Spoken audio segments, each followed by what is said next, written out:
Buenos días, mi nombre es María del Rosario Fernández Guerra, mi matrícula es MX006201, soy de la Ciudad de México y a continuación presento mi producto integrador para la materia de Ambiente de Negocios Internacionales. En este video voy a hablar sobre las devaluaciones del peso mexicano frente al dólar estadounidense de la segunda mitad del siglo XX. Cabe destacar que no son las únicas devaluaciones que se han presentado, pero sí han sido las más drásticas, por eso son las que se abordan en este video. Bueno, primero vamos a hablar sobre la devaluación que hubo en el sexenio de Adolfo Ruiz Cortines, que fue posterior al término de la Guerra de Corea. En este momento los precios internacionales de la materia prima tendían a descender y esto deterioró el intercambio con Estados Unidos, generando un desnivel en la balanza comercial. A principios de 1964 hubo una gran fuga de capitales del país y el sector público y externo registraron déficits. Esto era una época en la alza de precios y hubo un flujo de capital hacia el país muy deficiente porque, bueno, ya había habido una fuga de capital y lo poco que ingresaba no era suficiente y esto mermó el desarrollo de distintos sectores económicos. Para abril de 1954 el tipo de cambio pasó de ser de 8.65 a 12.50 pesos por dólar, correspondía a una devaluación del 44%. En años siguientes, en el sexenio de José López Portillo, hubo un incremento en la tasa de interés tanto pasiva como activa, por lo que hubo un aumento en el costo del dinero y provocó un incremento en el tipo de cambio. Además, en 1980 se empezó a aplicar el IVA, el impuesto del IVA, y muchas empresas aumentaron su precio en una cifra aún mayor a la que correspondía a este impuesto. El sistema crediticio internacional se contrajo y esto redujo las opciones del gobierno para enfrentar problemas de inflación y depreciación.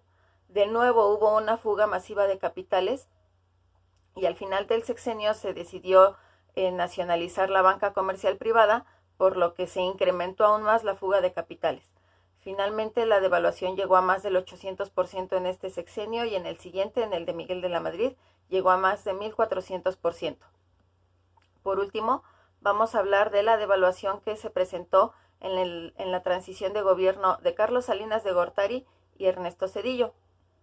En la economía nacional había estado falsamente estable por medidas que el gobierno de Salinas había tomado y se consideraba que el peso estaba fuerte frente al dólar norteamericano, pero si se comparaba en realidad con las tasas de inflación de Estados Unidos, pues esto era una mentira.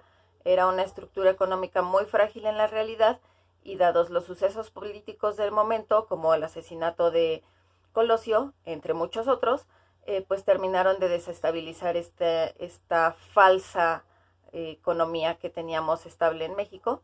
Y cuando Zedillo asumió la presidencia en diciembre de 1994, informa a varios empresarios, tanto nacionales como extranjeros, que habrá una inminente devaluación. Esto provoca una fuga masiva de capitales y a esto se le conoce como el error de diciembre.